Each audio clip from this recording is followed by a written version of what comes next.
This morning at 10 a.m., something extraordinary unfolded that's now sending shockwaves through the legal world, and most people have no idea what's really happening.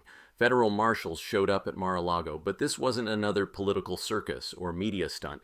This was cold, calculated debt collection, the kind that happens when more than $500 million in court judgments go unpaid and someone finally decides enough is enough. Here's what nobody's talking about. Over $500 million in legal debts have been piling up since January of last year, and not a single penny has been paid. Think about that for a second. More than $500 million that courts have said must be paid, and the response has been radio silence. Today, the legal system stopped asking nicely. The seizure order that brought federal marshals to that property this morning represents the culmination of something far more significant than one debt collection case. What we're witnessing is the moment when America's civil justice system either proves it has teeth or reveals itself as a toothless tiger that only works against people who can't afford to ignore it. Let me break down what actually happened, because the confusion out there is intentional and the truth is being buried under political noise. 3 separate legal cases, 3 separate courtrooms, 3 separate juries or judges all looked at evidence and came to the same conclusion: pay up. January 2024, a defamation case resulted in an $83 million judgment.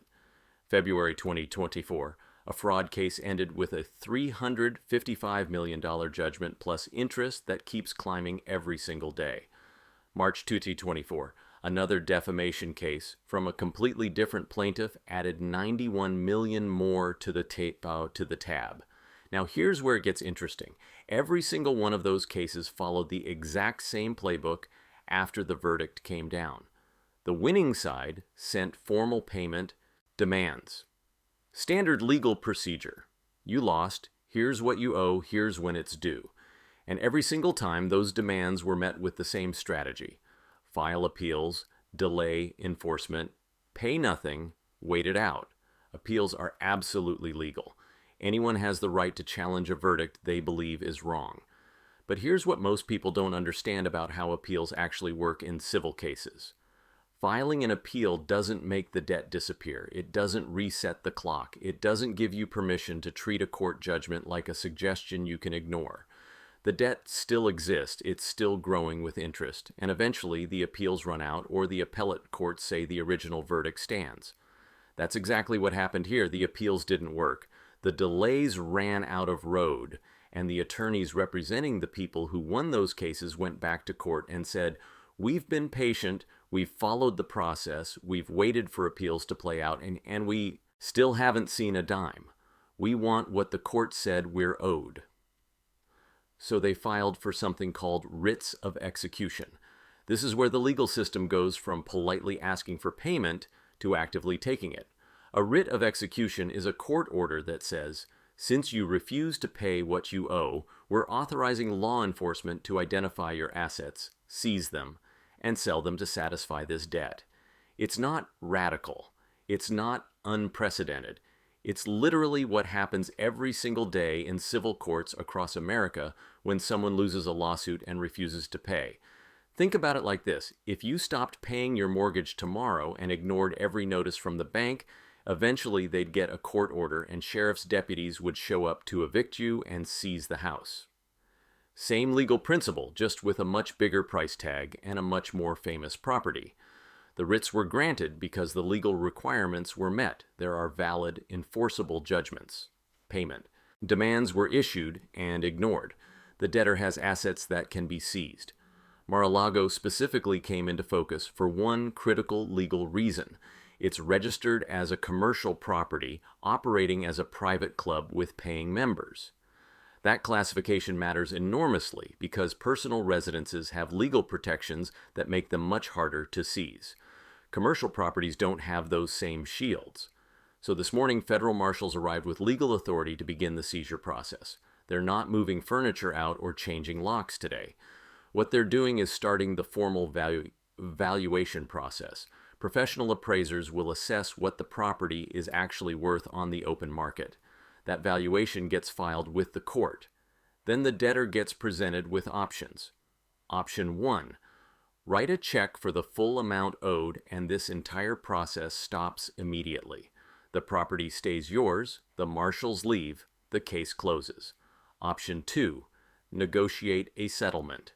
Maybe pay a substantial portion now and work out a payment plan for the rest. Courts allow this all the time in civil cases because getting most of what you're owed is better than dragging things out for years. Option 3. Continue fighting while the property sits in legal limbo, but understand that courts can and do allow seizures to proceed even while appeals are still pending, especially when there's a documented pattern of delay tactics. If none of those options produce results, we're headed toward an auction. Not tomorrow, not next week, but eventually. The property would be sold to the highest bidder, the proceeds would go to satisfy the outstanding judgments, and any money left over after the debts are paid goes back to the original owner. That's standard procedure that plays out in foreclosure cases and business bankruptcies constantly.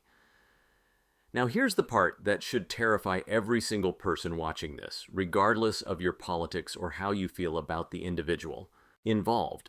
We're watching a live test of whether America's civil justice system actually functions when it's challenged by someone with enormous resources and political power. Because let's be brutally honest about what's been happening here. 3 courts, 3 verdicts, over $500 million in judgments, and the strategy has consistently been to act like those verdicts are optional. I've spent 3 decades in federal prosecution. I've gone after war criminals who committed atrocities and thought international law didn't apply to them. I've dismantled organized crime operations run by people who believed violence made them immune to consequences. I've prosecuted government officials so corrupt they genuinely thought their positions put them above accountability. But I have never encountered this level of systematic resistance to basic civil enforcement from someone who clearly has the financial means to settle these debts if they chose to. The pattern is what matters. Here, one unpaid judgment could be a dispute over the amount or a genuine belief the verdict was wrong. 2 unpaid judgments starts looking concerning.